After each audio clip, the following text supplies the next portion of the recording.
Hello and welcome. You are listening to the Talking Locs podcast with Locitude. This is the Everyday People with Locs series, and I am your host, Ade Balogun. This episode is produced by Savage Media. Today, we discuss locks and fitness with Dolly Phillips. Dolly is one who I think of as a powerhouse. She is literally superhuman. Dolly is the founder of Alpha Fitness Studios, a certified personal trainer, a fitness coach, nutritionist, professional Latin, ballroom and modern dancer, karate instructor, and stage performer. Her story is uber inspiring as she started out as an engineer. And let's not forget, she's a lockhead. I really can't wait to get into this conversation with Dolly, so let's do it. Hi Dolapo, welcome to the Everyday People with Locs podcast on the Talking Locs with Locitude podcast, more like. Thank you so much for agreeing to do this. I'm really honored to talk to you today. Can you please start by telling us your name and a little bit about yourself? Okay, hi Ade. My name is Dolly Phillips, also known as Dolly Phillips. I don't even know where to start. Basically, I'm an engineer. I've always known I was going to be an engineer, and I worked as an engineer for 10 years. On moving to Nigeria, I decided I was going to work as an engineer for 10 years exactly in Nigeria. I had worked in other engineering firms before moving back, and after that, I decided to follow my passion. While I was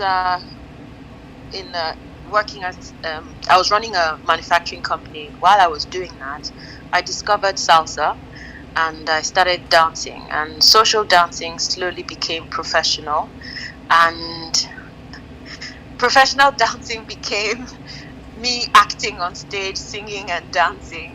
And then people just thought, oh Dolly, why don't you teach people how to dance and teach people how to stay fit and this and that. And then slowly I moved into fitness, and now I own a gym. I mean, I know it's really weird.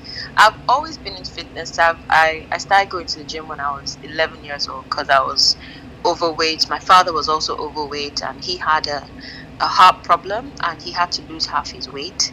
So he just grabbed the next fat person in the house and was like, what happened to me is not going to happen to you. So I've been very, very accustomed to going to the gym from a very young age.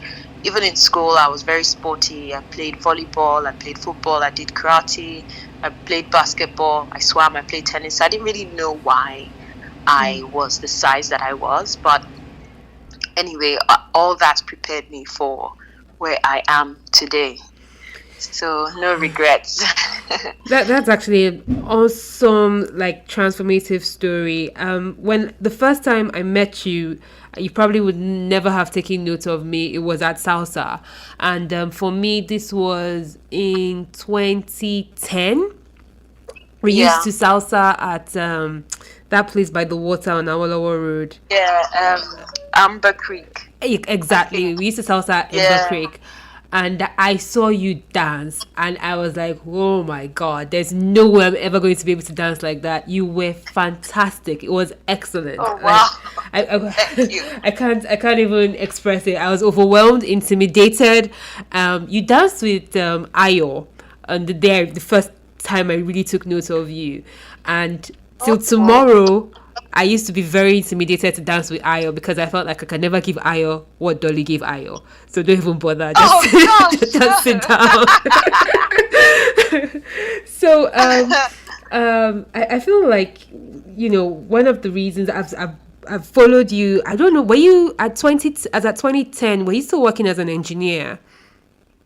Yes, I was. In fact, dance was like an escape for me. It really was. I stopped working as an engineer. I stopped working at the manufacturing company in 2014. So 2010, I was still deep into, manufacturing then. Yeah. So because dance was an escape. Yeah. My impression of your dance watching you in 2010 was like, this is a professional dancer.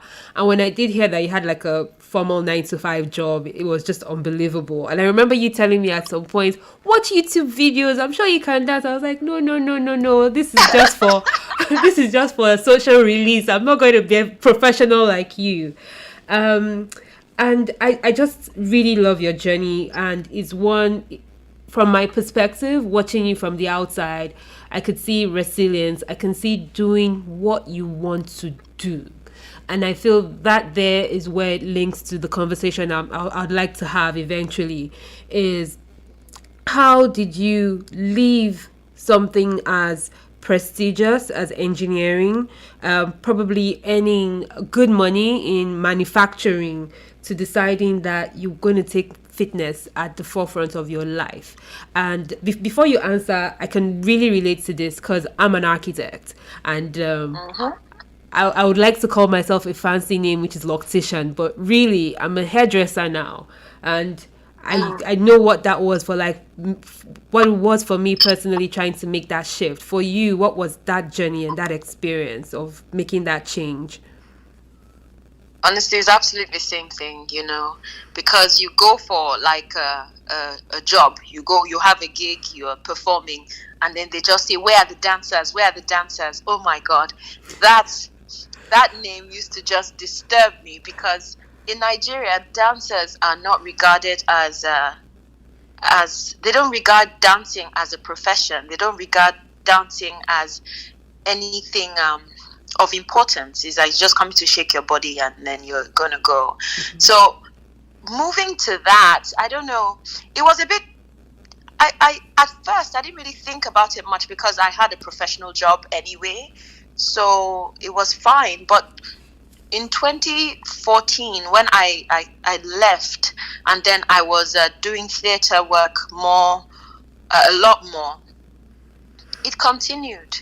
And then I thought at a point that, okay, I'm acting as well. At least you regard me as a performing artist. But in Nigeria, they just they belittled the effort and the work that we did. Like you said, you give yourself a fancy name, loctician, but you're a hairdresser. You're on stage dancing, you may be acting, you may be singing, but to them, you're just a dancer. Mm-hmm. And it got to a point where I said to myself, you know what, Dolly, this is what you want to do, so you're just going to have to stick with it. I have a friend that told me once that if you don't take what you do like your life depends on it, you're never going to take it seriously, even with yourself. So I had to put aside all the side talk. I mean, I know I have a master's degree. I know I have an engineering degree. I know I've worked in manufacturing. I know what I've done. If people don't know, that's their problem. I know. Mm-hmm. And I don't have to live up to whatever anybody thinks. And these were conversations I had to have with myself until a point where I was comfortable with what I was doing. For fitness, I feel God just led me to it because for so many years, people were like, Dolly, why don't you teach people how to do what you do?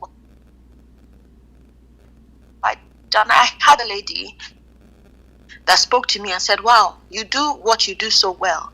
I would like to learn. Mm-hmm. Why do I have a space, maybe I have a friend that has a space. Maybe you can talk to her and use her space. On a whim, I just decided, okay, so it's not like I'm disobeying this woman. She seems concerned and that, let me go and speak to the lady. On speaking to the lady, she gave me the space immediately. And I was like, okay, this was in 2012, December 2012. I was like, okay, so I guess I have to make flyers now. I guess I have to publicize this class. I guess I have to do this. And that was how we started slowly. I started this class at a gym and spa in Lekki Phase 1. And then from there, the class started getting busier. Then people started asking for personal training and stuff. And I was now thinking, okay, if I'm going into this, I have to, study. I have to get certification. Mm-hmm. Because I always believe in anything you do, you kind of have to do it properly. Yeah. Yeah. Even with dancing as well. When I started, it was social. When I got into it proper, then I started going for courses and stuff. So, and master classes. So I thought, okay, let's do this certification. I did a few exams. a few master classes, and I carried on. And then, more personal training clients. All of this was just like, wow, what's happening? It was just rolling out. Yeah. To show you how much I didn't even know. I didn't know how to charge. I didn't know how to. I just realized that more people were requesting for my service, and for them to stay on longer, it means obviously it was making an impact in their lives. So I just carried on with that. Then gyms approached me. I started doing classes in certain gyms, and until I started doing classes in most gyms on the island, popular gyms on the island. And then I just thought to myself that I've always always wanted to have my own gym. Why not? I just thought, why not? So one of the gyms I was giving classes at, the lady said to me she couldn't run the business. But at this time, I was going to have my second child, so I was going away, and I left pretty early that time. I left at 6 months. I just thought to myself, okay, when I come back from having my child, I will just take the business off her, But then when I got back, she had, sold the business off completely. I just thought, oh wow, okay, maybe it's not the time. And then I bumped into her maybe a year or two after, and I just said to her, oh madam, what happened to that your gym? I was hoping I would come and take it over. And she said to me, oh, funny you're saying this, a space in my mall has opened up again, come and check it out. Okay. And I was like, okay. I didn't have any money for this, by the way. And I just said, okay. And I got there and I spoke to her. I looked at the space. I was, visualizing what I'll put here, what I'll put here, what I'll do here, what I'll do here, and stuff like that. And she said, you know what? I'm giving you this offer, and I'm going to give you an offer you can't refuse. I'm giving you this space. You have to do what you want to do here. You have a passion for it. I've been to your classes numerous times, and you do it. Oh my God. I was in the middle of Fela and the Kalakuta Queens at this point. We were even in the creative stage. So that's worse than a 9-to-5 job. You're there for hours from morning till very late in the day, because you're trying to bring the script to life, changing this, changing that. And I was just like, goodness. Anyway, that was November 28th. And then my first class at the gym was February 14th, the year after. 2018, and that's how it started.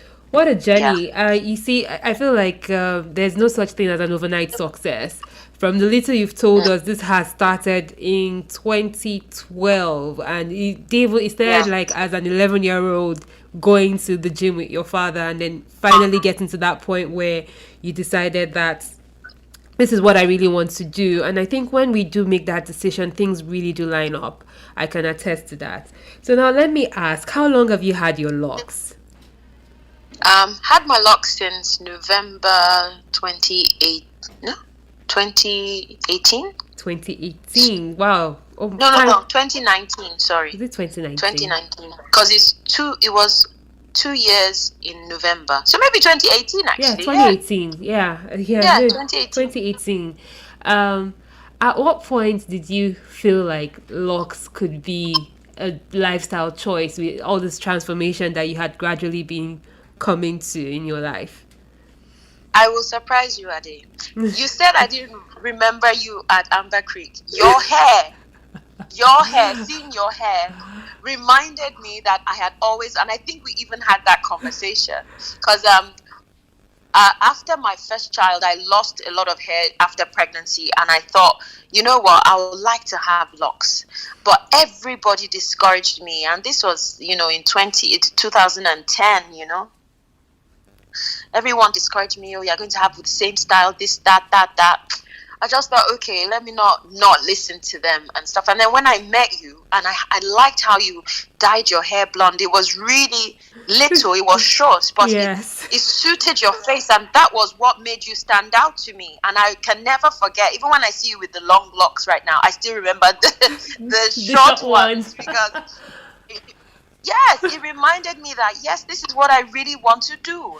And I remember seeing you having your hair before that, and then you just doing that big chop and then going. Mm-hmm. And I just thought, wow, that's bold. I wish I could be that bold, So I always remember that.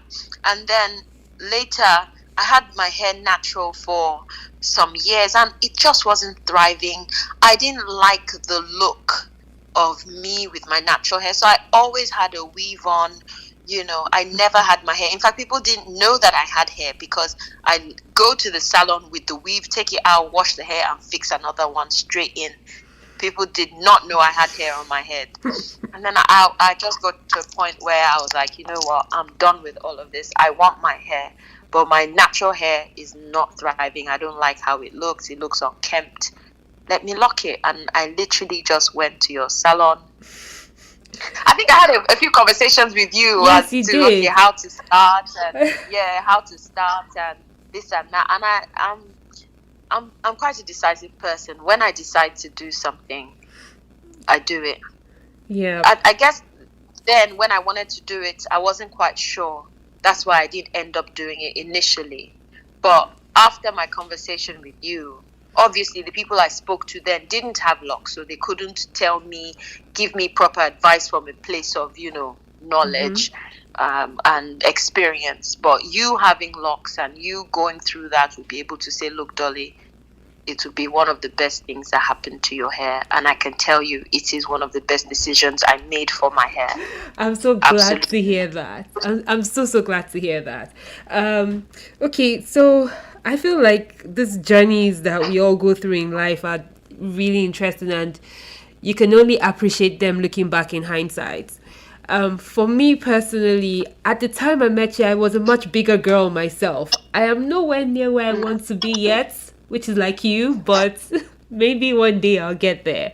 But so I personally did take on fitness in my own way because I felt bored, or not bored, I felt intimidated by the gym. I felt intimidated by trying to do this thing that might not really happen. So I just take little steps. My latest strategy in the last 3 years has been to pick a mountain that I want to climb. And in picking a mountain, that means that I want to get to the peak. So I usually try and do things to make sure I get to the peak when I eventually go and climb that mountain. So I'll do some running, really a lot of running, being active, some high intensity. And I do know that when you are on that path, your hair is something you need to think about as an African woman. Absolutely, so can you tell us a little bit about your experience between 2012 and 2018 being very active, and how you managed your hair in that time, and how it has been since you've locked your hair? Well, being on stage, you get used to having weaves and wigs and all of that. So having my classes with a weave on was, in fact, it was nothing. I knew how to move my hair. In fact, I needed the hair for the extra swag and stuff, But then, what weaves are like. It's so itchy. And then when I got into fitness full time, it was hell, because you can't wash your hair often because you probably have a show at the weekend or whatever. You have to, you can't take a weave out as often as, you would like to. And it was just so uncomfortable. Not while I was working, but once you get home and you're, and you are scratching your scalp like a mad person, But so that made me move to wigs so I could take it off and stuff. But then I'm a kind of person that I like a particular look and I keep to it. So I'm sure if you remember, I always had that blonde curly hair. And it got to a point where I got sick of seeing that blonde curly hair of my head. For you to be tired of your look, I was done. And I was just like, you know what? I can't. I want my hair. I want to be able to have my hair. There's no point. Even though I had my locks in and I kept going to your salon with my wig, take it off, lock it, make it nice and tight, and put my wig back on. It's because I was waiting for it to be the length that I would be most comfortable with.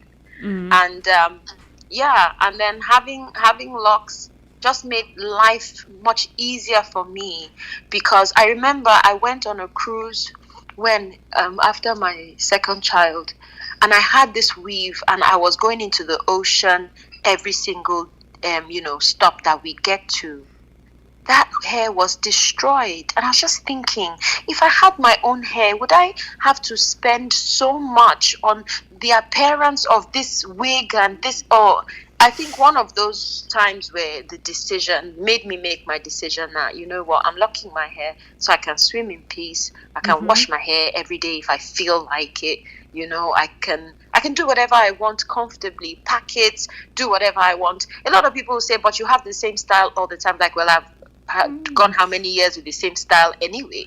Yeah. I mean, I had that curly golden hair for the better half of the time I was in Nigeria. I've had that look for over 10 years, So having locks now wouldn't really make a difference. I get you. I must say the freedom that I experience with my hair is amazing. I'll tell you one story. Lockdown, obviously, I was at home taking my online classes, so I didn't really need to wear the wigs anymore. That was April. So I didn't wear a wig from April last year until I had an outdoor gig towards the middle of June. Ade, I wore a wig that I wore for like 6 months prior to that time. I had a headache from the moment I put it on my head till the moment I took it off. I kid you not. And the moment I took it off, no, look, I'm not knocking wigs at all. Trust me, I am Madam Wigs, because, man, if you have a show, you have 3 different looks. They're fixing all sorts on your head. You know what I mean? Yeah. So I have no issues with wigs at all. I'm not knocking it, but I'm just saying, from the beginning of lockdown to wearing that wig in June, I had a headache. From the morning till mid-afternoon. In between the event, I had to go to my parents' house, went to my mom's. I went to take the wig off. I gelled the front, make it look nice and pretty, put my face back on, and I went back. And I didn't have that headache thereafter. Wow. Then I was like, I have a problem now. What am I going to do with the money I've spent on all these wigs? Because clearly I can't put them back on anymore. I think we should do a yard sale. We should sell them. Honestly, because I love my hair. Okay. I'm not saying it because it was you that maybe convinced me, or not really. I was already convinced when I saw yours, and I was like ready. But I love my hair. I love it. I love the freedom. I love the fact that I can do whatever I want to do without having to plan. Yeah. I love that. So I'm really happy that you are expressing the same things, and I've really enjoyed, because yours is now, I believe, the 8th episode that we would be releasing when it does come out. And the consistency in the conversation and how people express freedom in choosing this as a lifestyle is really consistent. And I really make it a point not to prep the guests before the show, so you actually have no idea what you're going to be asked. So I'm always very happy and smiling to myself when I'm hearing the same words being repeated, because it even makes me believe that this is how it does make us feel. I was going to speak a little bit to the versatility of Locs, and for someone who is a stage performer and who does all sorts, like you're doing everything, and it feels like I went to the Fela and Kalakuta show. Anybody who hasn't seen that, please, you need to find it when it comes to wherever you are. And what's your character's name? Laide? Did I get it right? Yes, Laide. Correct. Laide is an awesome character. I think the last. Praise God. I've seen it several times, but the last one I watched, I think you were away, so somebody else did Laide's part, and I was like, oh no, they didn't do it right. Dolly should have been. Oh my God! It's funny you're saying this, because I did 7 shows. There were, I think, about 20 shows in total that last season, and I did only 7 because I had to go away with my family. Yenny saw me when I got back, and she was like, where were you in December? I missed you. For her to say that to me, that really touched me. Said, man, I noticed that you were not there every night. I was like, oh my God. That was such a commendation, honestly. Yeah, but like the show itself, I love it because it does give power to, women. in general. Let me not even just speak to the women who were with Fela in the time of his time, but it does give power to women. And I love how elegant the women are portrayed, and not just being portrayed, it was how they were. Their hair was fabulous, their costumes were fabulous. They embodied the Africanness of being African as an African. It make you proud. There's something about those costumes, the hair, the jewelry, the face art, the makeup, that just makes me feel like, I wish I was this woman who was shaking my bum bum so freely and all of that. but yeah, what I was going to ask is, having locks and doing those shows and playing parts and being an actress, do you feel like it limits your character in any way? Are hairstylists able to transform your hair to these other things? Do you feel like your hair is does it give them room to work with? Nah, hairstylist Bernard. He can do magic with anything on your head. So I mean, there are a few girls that have locks on the show, but you would never know. There are about three girls. Apart from you, yes. I didn't even know anybody else. Oh no, Jenny has locks. Titi has locks. Another one of the extras also has locks as well, and you would never know. He packs it up in such a way, then he puts the afro and makes it. He just does magic with the hair. I think he actually, it's not limiting in the slightest. Even Laide's hair looks like locks wrapped up. Looks like locks wrapped up anyway. So even if I have to use my hair at any point in time, it will work perfectly. Oh, yeah. Right. Oh, okay, all right. That was interesting. That was a fantastic show. I took one of the special things that I just have to say this on this podcast. My dad passed in 2019. I took him to see the 2018 show. And it was a very revealing moment for him. We were up front. He was singing every song. It's a cherished, precious memory that I have. He was a big fan of Fela, and he also, as a young boy, used to go and he had to choose between his education and playing in the band. So there was a few months in his life where he was actually taking rehearsals. So that show meant a lot to him, and I was so glad that it was a moment that I could spend with him and cherish, and a memory that would be with me forever. So, and your character, of course, Laide. I can't wait to see the show again and again and again. I'm so sorry about your father. Oh no, it's okay. But I hope you are healing well. Yeah, I definitely am. Those memories make it easier. Okay, so I do know, and I hope you correct me if I'm wrong. I know you do karate, and I know that you have a black belt. Yes, I do. Okay.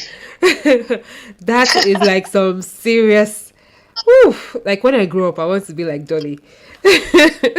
That's like a serious thing right there, because I know I've seen I follow you on Instagram, and I see stuff that you put out, and I'm like, this woman, wow. So you're into karate, into fitness, own a gym, an actress, a singer, and still an engineer, whether we like it or not. But how does your hair, how do you maintain your hair in this new life? Because I feel like with fitness, in my own small experience of sometimes being on a routine where I'm running 6 days a week, it means you're sweating all the time. And if you're taking these classes all day long, every day of the week, or almost every day of the week, how do you manage your locks, knowing that you perspire? I think that's the right word. You're sweating, and how does that play? I know you've mentioned that it was difficult to wash the wigs and the weave. When you have a weave in, then your hair is itchy. Yeah. You can't really do what you want to do. But is your life any better with locks? Oh, certainly. Because what I do is I have to wash my hair every weekend. That's what I do. So I don't know if it's proper, but I'm just so used to sort of putting conditioner in and then putting my steam cap on for like half an hour, and then I wash it out. And I do that every Saturday. I do that every Saturday.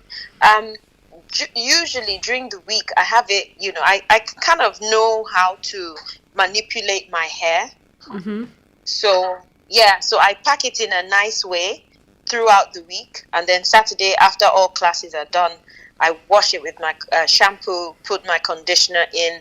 I use the same conditioner you guys use at your place. So I had to buy the same one. And I just put the conditioner in for like half an hour, wear my steam cap on, and then I'm fresh again for the week. So my routine is the same every Saturday, because there's no way. I mean, I don't know if it's the proper way to keep my hair, but because of, the sweat and the gunk during the week, I have to have my hair washed at the weekend. Yeah. So, Makes a lot and of that sense. doesn't bother me. Yeah, that doesn't bother me at all. I mean, the only thing that I got bothered about was, having it dry. Mm-hmm. Whether I have to use Oh, please, 1 second, please, my love. I'm so sorry. My kids are going crazy. Yeah, it's okay. My God, I'm so sorry. No, about it's okay. To break them down. Yeah, it's amazing, those of us that don't have kids yet, when you start to think about, oh, that's so cute, oh, so lovely, and I'm just like, the reality. They are not cute forever, no, that's for sure. What was I saying? So drying my hair was what I was concerned about before, because I watched some videos that said, you have to use a hair dryer every time because you don't want it to smell moldy and this and that.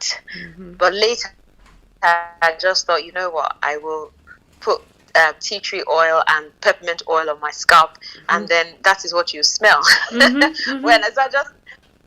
So when I wash it, I just let it air dry. I put the tea tree oil and peppermint oil on my scalp, and then I have this. I use olive oil because olive oil is great for my skin and my hair. Not so much coconut oil, and the coconut oil is just because I don't like the smell. I know it's weird. Everybody loves coconut oil smell. I don't. Yeah, so that's fair enough. So I use olive oil with tea tree oil and peppermint oil, and then I think the peppermint just makes the hair smell minty fresh and nice and fresh. Minty, yeah. So even if I air dry it doesn't smell moldy thereafter. Yeah. But then, so that's it really. I'm really glad we're having this conversation, because a lot of people think that they need somebody else to look after their hair for themselves. So when you now start to live a very active life, you almost feel challenged by it. But I love to say that the first rule about locks is that there are no rules. You kind of have to find what works for you, and you have to understand your situation, your lifestyle, and then you know. Absolutely. I wouldn't tell you to only wash your hair once a month when I do know that you sweat 7 days a week. That would be unreasonable. So it is easy to take care of your hair yourself, and I'm really glad you are expressing this, because when I say it almost sounds like, oh, but Adi, a hairdresser is easy for you.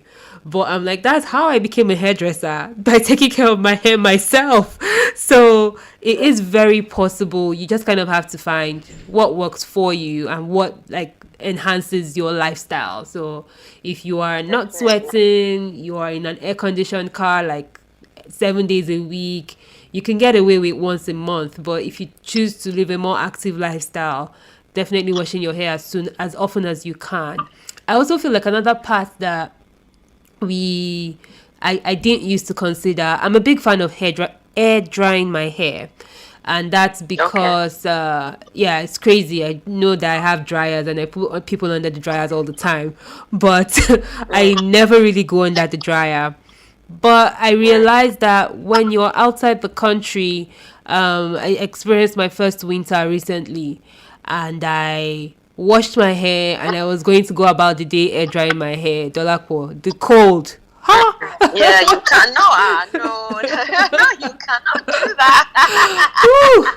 After an hour, I was shivering and I was like, please, where's the heat? Nobody told me. In fact, you can even catch a cold doing that. Oh, yeah. So you kind of also have to think about where you are, your environment. But you can, all year round, I feel in Nigeria, you can air dry your hair 100% of the time. Ooh, so Yeah. this conversation has been, how time flies. We're already over half hour in, and Wow. yes, yes, it's interesting when you're having a great conversation. Time does really fly.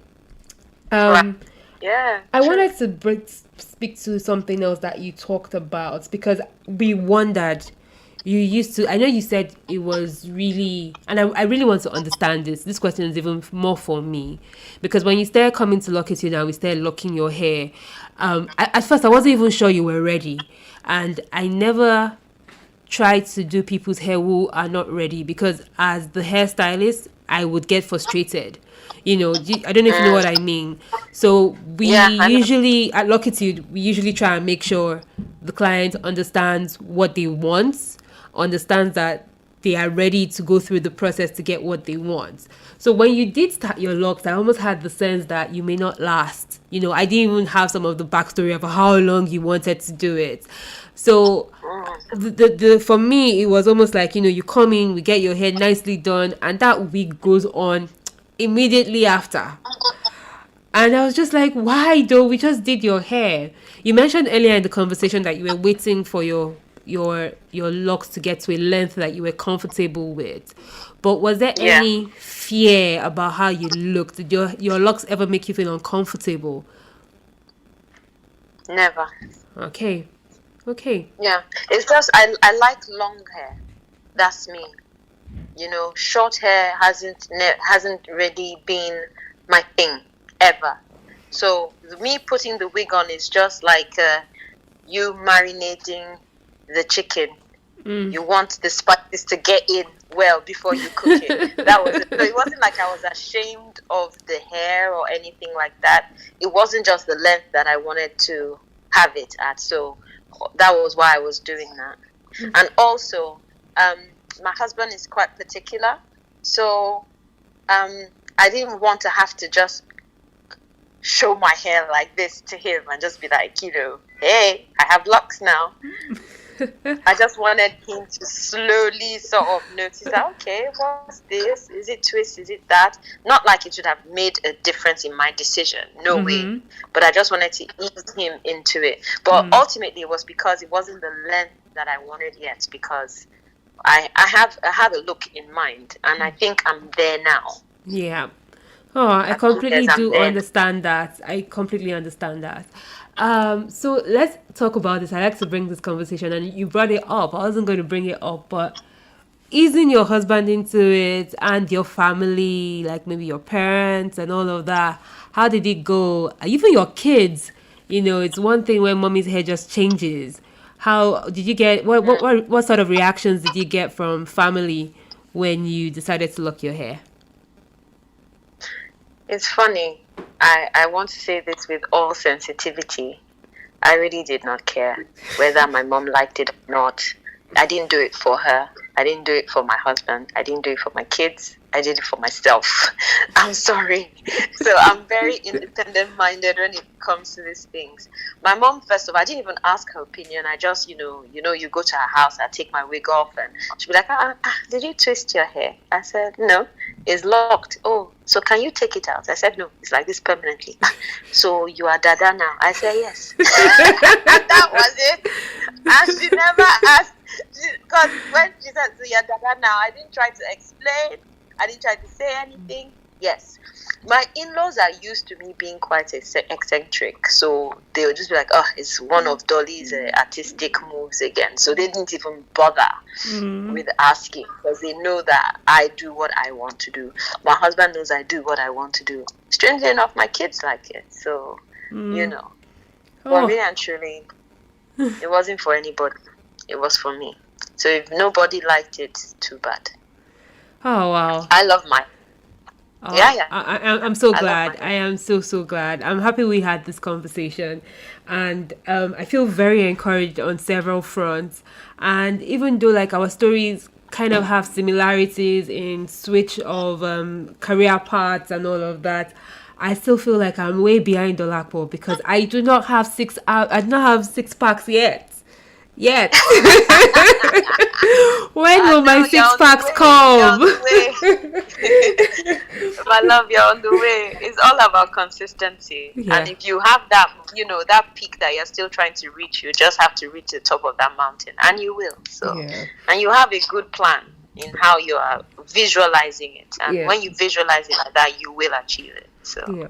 I did without a hear shadow of a doubt. the reason why, because I lived on the other side of the toll from your gym. If not, trust me, I would have been coming. And so I feel like I like to live a toll free life. So Ah, man, so I hear that. so I'm just like, I hear that. if I'm going to be coming every morning. But I was even thinking at some point in my life, I was like, oh, I could run to the gym, do the gym. But it's also like, if I get across the bridge, it's still kind of on the other side. I was just like, oh, I read somewhere that if your gym is not within 5 kilometers radius of you, You're not gonna go. you're not going to go. So for me, I just had to Yeah. respect myself a little bit and try. And I Yeah. really, okay, let me speak to that since we're talking about fitness and since I'm also kind of on the path to fitness. For those of us that don't like the gym, what can you use to encourage us? Because I personally, I've always had a problem with the gym. I don't mind working out, but I'll prefer to go for a run 100% of the Yeah. time. Even at home, I would rather, if it wasn't that when I do the sit-ups and I'm consistent with the high intensity, I actually see my body beginning to tone up, I would never do it. I would prefer to run Gotcha. all the time. Yeah. How can I shift my mindset so that my six packs can come on sooner than later?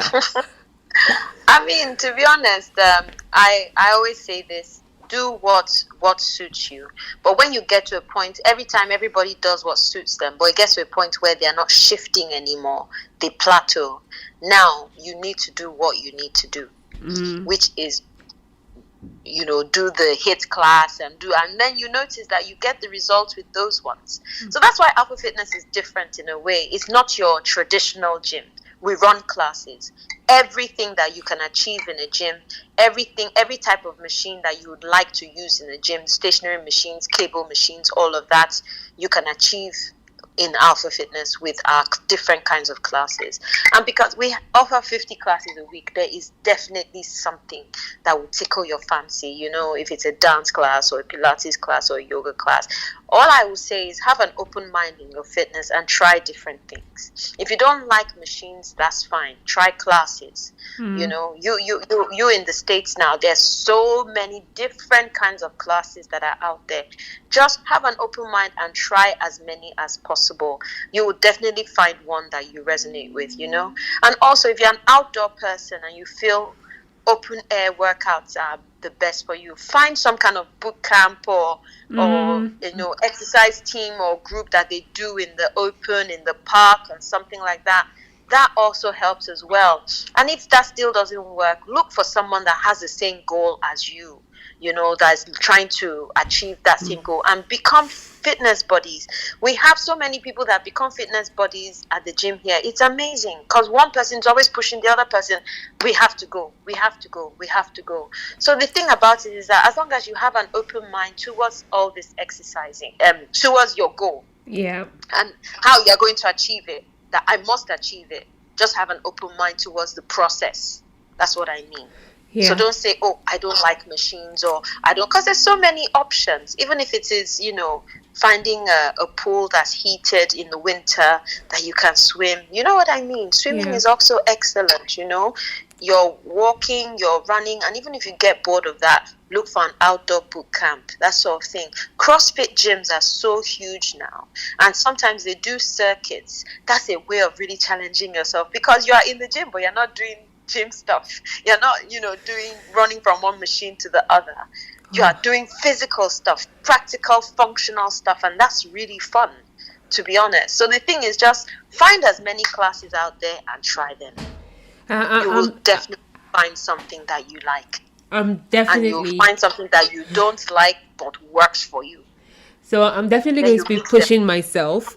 And then when you do start the Alpha Fitness podcast, you come and put me on the podcast and we can talk about my story of how I've dropped from, I think at my biggest, I've done a little bit well, at my biggest, I was about 92 kg.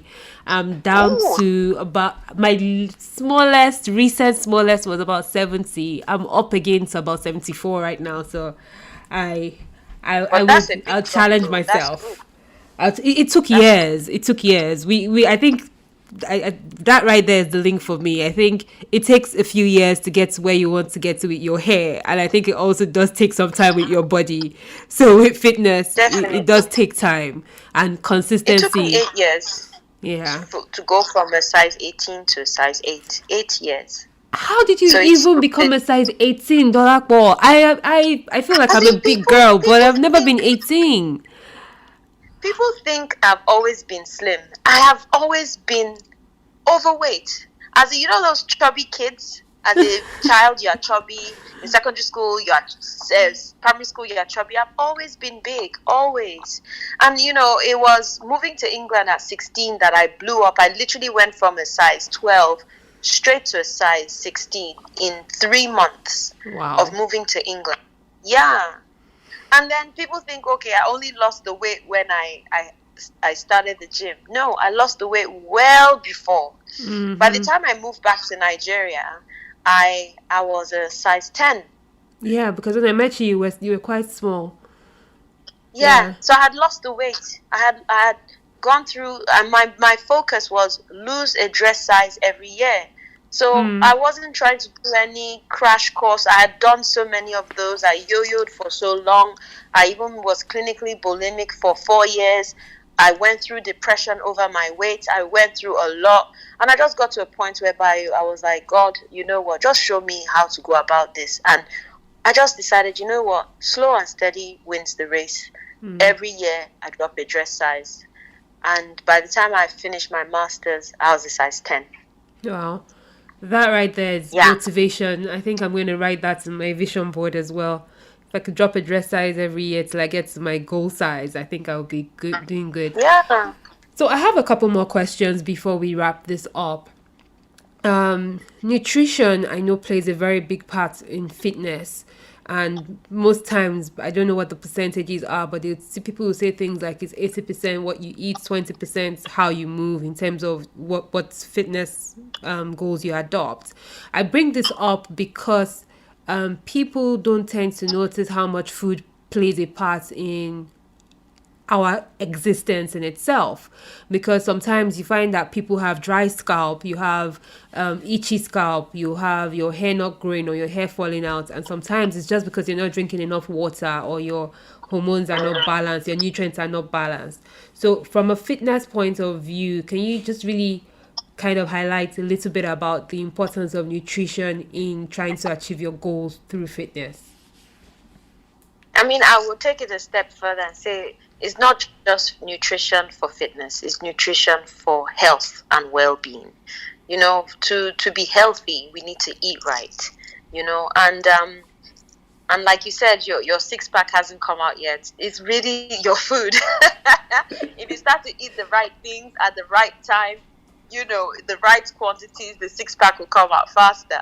You know what I mean? So our nutrition plays a huge role in in our fitness and our wellness and even our health. I try to let a lot of clients know that I'm not trying to let you create this meal plan or meal guide for you because just for you to lose weight, but for you to actually have a healthy life, for you to have healthy organs and have a healthy body. Sometimes we're a bit too focused on the exterior and we forget about the internal, the organs. The visceral fat is the fat that surrounds your organs, and that's even more dangerous than the fat that's just under the skin. You know what I mean? So eating right, eating properly, eating the foods that do well with you, because that's another thing. People say, oh, I don't eat much, but I eat this and I eat that, and you ask them, okay, how do you feel when you eat these certain foods? And like, well, I have a stomach ache, but I'm used to it. Come on, that's your body telling you that that type of food is not good for you. So as we get older, our bodies start to tolerate certain things more and tolerate certain things less, and we just need to have the discipline to cut it out. Is there any food you're going to eat right now that is going to blow your mind and make you feel like, oh my God, I haven't lived at all? Of course not. You've eaten everything you can possibly want to eat. So why do people live to eat? You know what I mean? Yeah, especially here in Nigeria. It's quite sad, the lack of knowledge when it comes to food. Yeah, people just know, okay, I shouldn't eat cakes that often, I shouldn't eat ice cream, but that's not just it. Yeah. There are a lot of foods that, that the quantities that we consume are really bad, and there's just a lot of education that has to go into it. Yeah. There's a lot of education that has to go into it. And also hydrating as well, drinking a lot of water. We take that for granted. I mean, you are in a cold country. I bet you if you calculate how much water you drink when it does get cold, in Nigeria, it's very hot. So you'll probably drink more water than normal. But do people drink a lot of water? No, they want a cold drink. So they'll pick up the Coke or the Sprite or the, you know what I mean? Yeah. And then, that's not helping either. So I think it's just lack of education on how to eat. And for women, most especially when we get older and our hormonal cocktail starts to change, when to eat and what to eat as well comes to play. You can't just freely eat everything. No. There has to be some downsizing as we get older. Oh, okay. All right, I have my final question. At this point, I'm beginning to feel like I even needed this podcast more than I thought I did. I feel like this has been a personal 101 Ade and Dolly consultation that I hope I've answered the questions. Oh, you have. I almost feel like I need to pay you some money for the crash course that I've just had. So yeah, any final words for anyone out there who's considering Locs and probably already has a active lifestyle or is planning to transform their lives in one way or the other? What would you like to say to them? I mean, I can only preach what I know, and it's follow your heart. If you have a goal and you have a dream, honestly, follow it and see how it can take you. Some people say that, your dream may not be able to feed you. Yes, but you start small. I started while I was still working, and then slowly, and now I feel like I'm doing my retirement work. And honestly, I just followed my dream. And also, I'm quite spiritual, so I don't think I did any of this in my power. I feel if you connect yourself with God and just keep your heart, with Him, and just ask Him to lead you. It may not necessarily be a thundering loud sound that will come and say, oh, Dolakbo, open a gym. Of course not. It will just be a feeling that He just drops in you, but because you've connected yourself to the vine, and He just leads you. And I think really that's the story of my life. I had a dream, and I think that dream was the dream God had for me as well. I don't think I've fulfilled everything just yet. I'm sure there's still so much more, but I feel I'm on that path. And it's just connecting myself to the vine and not letting go of my dream. Don't let go of your dream. So much, Dolakwa. Thank you so much for making our time to chat with me about this, for being very agreeable to even doing it in the first place. I really, really do appreciate it. I think it has been an awesome conversation, and I really do. We've helped somebody out there from a Locs perspective and also from a fitness perspective. And that transformational life perspective is possible. You just have to trust yourself, like you said. Absolutely. Yeah. Thank you. Oh, my pleasure. I enjoyed this as much as you did, to be honest. All right, then. Have a good one. You too. Thank you so much. All right. Bye. Bye-bye. Bye. That was an uber-inspiring conversation. Be rest assured, I'm going to be doing so much better with my nutrition, and I hope that my well-defined six-packs will show up sooner than later. Well, I hope you enjoyed this episode as much as I did. And in our next episode, we would be switching things up a little bit and exploring locks in relation to travel. You definitely don't want to miss that ride. Thank you so much for tuning in and listening to the Talking Locs podcast with Locitude. It has been such a pleasure being your host. My name again is Adi Balogun, and thanks to our producer, Savage Media. Please don't forget to follow us on social media. We are at Locitude, LOCITUDE, and you can find us on Instagram, Facebook, and Twitter. And for more interesting podcast episodes on Everyday People with Locs, don't forget to subscribe to our podcast. We are currently on Google, Apple, Stitcher, and Spotify podcast. You can also find us on YouTube. And don't forget to keep it locked with an attitude. Bye.